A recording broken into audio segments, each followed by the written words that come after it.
कल्पना करा, तुम्ही एक ऊस शेतकरी आहात. वर्षभर उन्हात पावसात कष्ट करून तुम्ही ऊस उभा करता, कापणी करता, ट्रॅक्टरने कारखान्यात पोहोचवता आणि मग सुरू होते वाट पाहण्याची एक अंतहीन कहाणी. 14 दिवसात पैसे मिळायला हवेत असं कायद्यात लिहिलेलं असतं, पण प्रत्यक्षात महिने जातात, कधी वर्ष उलटतं आणि त्याच वेळी सरकार सांगतं नवीन सुधारणा आणतोय, सगळं बदलणार आहे. पण खरोखर बदल होणार आहे का, की पुन्हा एकदा आश्वासनाची गोष्ट आहे?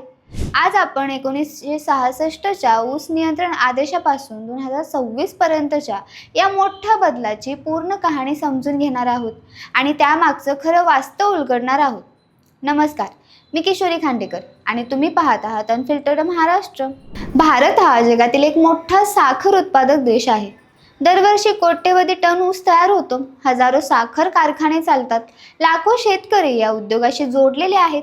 पण या संपूर्ण व्यवस्थेत एक मोठी समस्या कायम राहिली. शेतकऱ्यांना त्यांच्या ऊसाचे पैसे वेळेवर मिळत नाहीत. ही समस्या इतकी गंभीर झाली की हजारो कोटी रुपयांची थकबाकी वर्षानुवर्षे अडकून राहिली. शेतकरी कर्जात गेला, आत्महत्या केल्या, आंदोलनं झाली आणि सरकारवर दबाव वाढत गेला.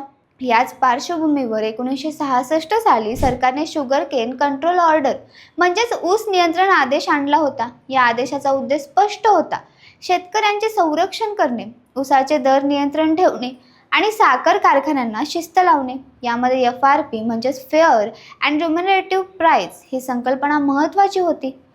हा तो किमान दर आहे जो कारखान्यांनी शेतकऱ्यांना द्यायलाच हवा. कायद्यानुसार कारखान्यांनी ऊस घेतल्यावर 14 दिवसात पैसे देणे बंधनकारक होते. कागदावर सगळं परफेक्ट होतं, पण वास्तव वेगळंच होतं. हळूहळू या कायद्याच्या अंमलबजावणीत त्रुटी दिसू लागल्या. कारखाने ऊस घेत होते, पण पैसे वेळेवर देत नव्हते. काही ठिकाणी राजकीय हस्तक्षेप, काही ठिकाणी आर्थिक अडचणी, तर काही ठिकाणी व्यवस्थित ढिलाई. या सगळ्यांमुळे शेतकरी अडचणीत सापडला.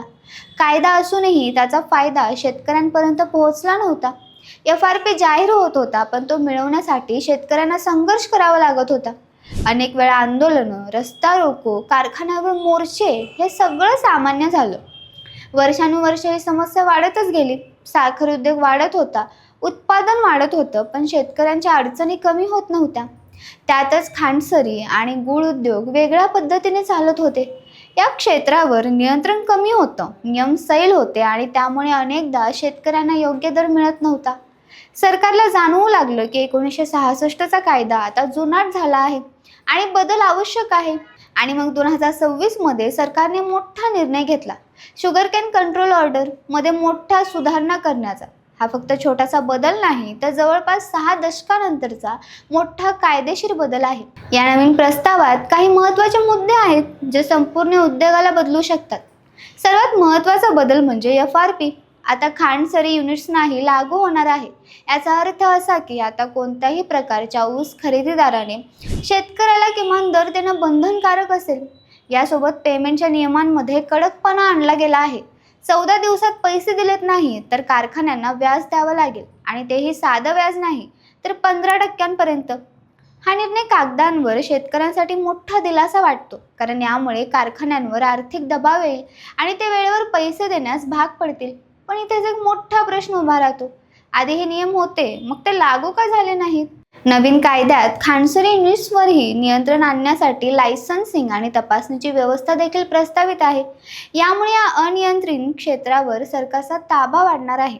तसेच साखर कारखान्यांमध्ये 25 किलोमीटर अंतर ठेवण्याचाही नियम पुन्हा अधोरेखित केला गेला आहे, जेणेकरून ऊसासाठी स्पर्धा आणि गोंधळ कमी होईल. हे सर्व बदल एक व्यवस्थित आणि संतुलित उद्योग उभारण्यासाठी केले जात असल्याचं सांगितलं जात आहे. पण या सगळ्या बदलांच्या मागे अजून एक मोठा गेम आहे, आणि तो म्हणजे इथेनॉल. भारत आता पेट्रोलमध्ये इथेनॉल मिश्रण वाढवत आहे. E20 पासून E85 पर्यंतचा प्रवास सुरू आहे. याचा अर्थ असा की साखर उद्योग आता फक्त साखर उत्पादनापुरता मर्यादित राहणार नाही, तर ऊर्जा क्षेत्राचा एक महत्त्वाचा भाग बनणार आहे.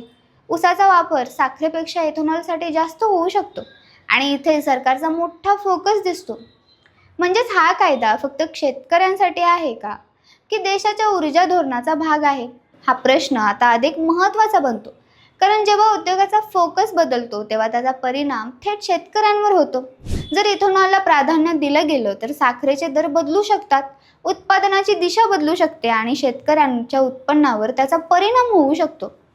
याच मुद्द्यावरून माजी खासदार राजू शेट्टी यांनी या सुधारणा जोरदारपणे टिकल्या आहेत. त्यांचं म्हणणं आहे की हा कायदा फक्त कागदांवर चांगला दिसतो, पण प्रत्यक्षात त्याचा काही उपयोग होणार नाही. त्यांनी स्पष्टपणे सांगितलं की आधीच्या कायद्याची अंमलबजावणी झाली नाही, मग नवीन कायदा काय बदल घडवणार. त्यांनी या सुधारणा लॉलीपॉप असल्याचं म्हटलं, म्हणजेच फक्त दाखवण्यासाठी, पण प्रत्यक्षात काहीच बदल नाही. त्यांच्या या वक्तव्यामुळे संपूर्ण महाराष्ट्रात आणि देशभरात चर्चा सुरू झाली आहे. काही लोक या सुधारणा स्वागतार्ह मानत आहेत, तर काही जण यामागे सरकारचा वेगळाच अजेंडा असल्याचा आरोप करत आहेत. शेतकरी अजूनही संभ्रमात आहेत. हा कायदा त्याच्या फायद्यासाठी आहे की नाही हे त्याला स्पष्टपणे समजत नाही. जर आपण शांतपणे विचार केला तर या संपूर्ण परिस्थितीत 3 शक्यता दिसतात. पहिली, जर हा कायदा योग्य प्रकारे लागू झाला तर शेतकऱ्यांना वेळेवर पैसे मिळू शकतात आणि उद्योग अधिक पारदर्शक होऊ शकतो. दुसरी, जर अंमलबजावणी पुन्हा कमजोर राहिली तर काहीच बदल होणार नाही आणि शेतकरी पुन्हा त्याच समस्यांमध्ये अडकून राहील. आणि तिसरी, जर इथेनॉलवर जास्त भर दिला गेला तर संपूर्ण साखर उद्योगाची दिशा बदलू शकते. आज परिस्थिती अशी आहे की शेतकरी फक्त पैशाची वाट पाहत नाही, तर न्यायाची वाट पाहत आहे. त्याला फक्त कायदे नको आहेत, तर त्यांची अंमलबजावणी हवी आहे. त्याला आश्वासन नको, तर परिणाम हवे आहेत. कारण शेवटी ऊस गोड असतो, पण त्यामागची कहाणी अनेकदा कडू असते. आता प्रश्न तुमच्या समोर आहे, हा नवीन कायदा खरंच शेतकऱ्यांच्या जीवनात बदल घडवणार आहे का, की हा फक्त एक नवीन अध्याय आहे जुन्या समस्यांचा. निर्णय तुमचा आहे आणि भवितव्यही. तर तुम्हाला ही माहिती आवडली असेल तर चॅनलला लाईक करा, शेअर करा आणि सबस्क्राईब करायला विसरू नका. धन्यवाद.